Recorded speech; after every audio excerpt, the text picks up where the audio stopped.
I'm an attorney. I practice family law and child protection work and adoption. I have 2 kids, Eli and Emma. Eli is 12, Emma is 9. My husband, Scott. We've lived in Chicago since 2005. Before I moved to Chicago, I lived down in Pekin, Illinois. I was a state's attorney down there. The population of the town is 2,000, kind of a working and middle class community outside of Peoria.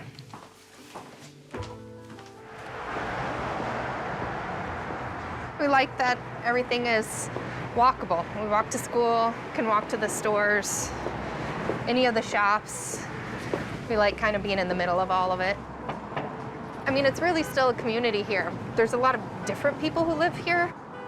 There's a lot of families like us that have older kids that are just raising their kids in the city. A lot of retired people like to live downtown too.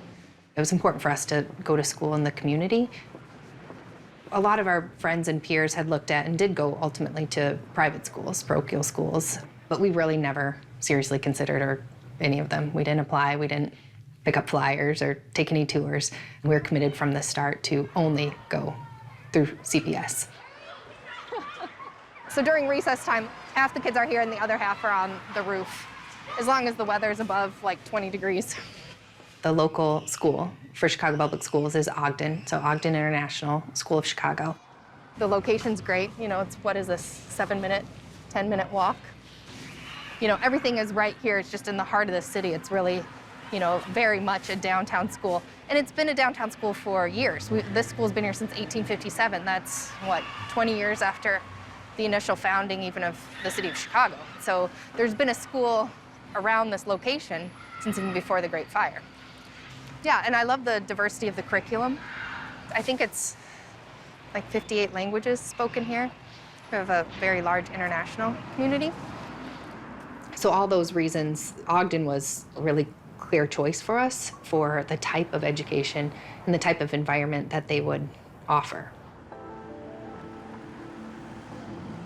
So the merger discussions started around like 2015 or so. Ogden was over-enrolled. You know, our boundaries are pretty large. In the old Cabrini-Green neighborhood, Jenner was under-enrolled and underutilized. The building would fit 1,000 some students, and there was 200, 250 students. Facing the under-enrollment, they're looking at potentially getting closed. The schools are really close to each other in the city. We're not talking about a drive. We're not busing kids across town. You know, they were underutilized, we were overutilized. We're a half a mile apart. Why don't we all come together and merge all the students and, you know, split them up into 2 different, you know, you can have the younger students at one campus and the older students split up into 2 different campuses. Various, you know, advocacy groups came up with the idea and proposed it to CPS that this should be a viable option to look at.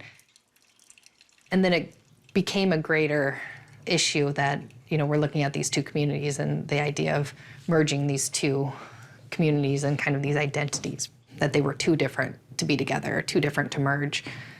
Ogden had been a very diverse student body, but Jenner was, you know, 99% Black.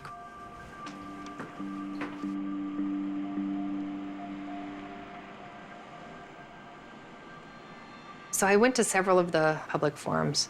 A lot of the concerns, you know, that the neighborhood was going to be dangerous still was, you know, Cabrini-Green. I mean, there's racial overtones and undertones, I think, in the meetings. So a lot of the people that, you know, expressed concerns, some of it more overt, that we're going to have these, like, rough kids, you know, right? That it was going to be behavioral problems.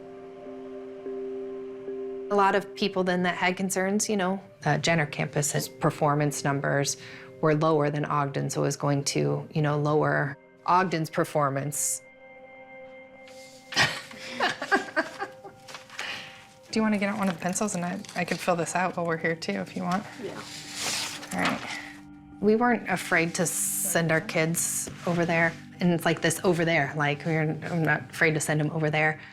The complete assignment, anything for me to scan or anything for me to check? This was just a worksheet. This wasn't the quiz. I didn't think that it was dangerous. I didn't see it as something that would impact my kids. The area has changed a lot too. I think that some of that was an older conception of what the neighborhood had been like. It just doesn't really exist anymore.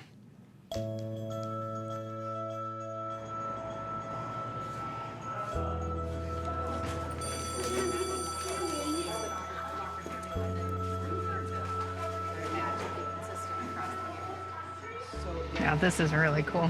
Students here sent a sympathy card after the assassination of Dr. King. What we've been trying to do is show the history of the building, right? And keep that history alive while we're still Ogden. Oh yeah, those turned out beautifully. Yeah, so a photographer, documented through photos the year after the merger and then created these panels. With the younger kids, they don't see the distinction between the neighborhoods or the distinction as such that, I think as you get older, may know or remember that there were two different schools and it's two different communities, right? A lot of our friends left. We stayed because we wanted a neighborhood education, and Jenner is, right down the street. This is part of our neighborhood. The townhouses here just opened this summer. The development is happening just constantly around the school. Yeah. Ooh. Hopefully, next year we'll see a little bit more realistic numbers. As far as students from the neighborhood. Being part of the diversity of having students from all backgrounds, from all income backgrounds, from racial backgrounds, from cultural, religious backgrounds was really important to us. One of the most important things you learned about is what a molecule is, right? Why is it important to know what a molecule is? My kid's not going to school to only, learn math and learn this skill. I mean, they're learning how to work with their peers and how the world actually is. 3 most important things you learned in 1.1, 1.2, and 1.3, looking at thermal energy and why it's important. I think the kids from both schools, benefit from sort of a leveling out of all the income and resources. You're spreading it out in a more equitable way. Should we write about the hot and cold and how fast? And I think with Chicago Public Schools in general, or my perception of many of them, you get these neighborhood-based schools and the school is all Latino, all Black schools. You get sort of white pockets of schools. In creating a system where it's segregated, there is an inequality. You're gonna have all these little equal pieces of pie that are completely separate from each other.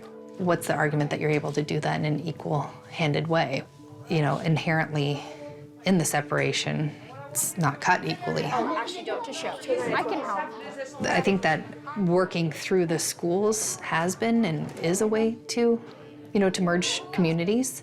So far, this has been successful in doing that. Right here. Oh, yeah. I think that my kids have benefited and will benefit from having that experience and from being part of what is a more reflective picture of what their community looks like.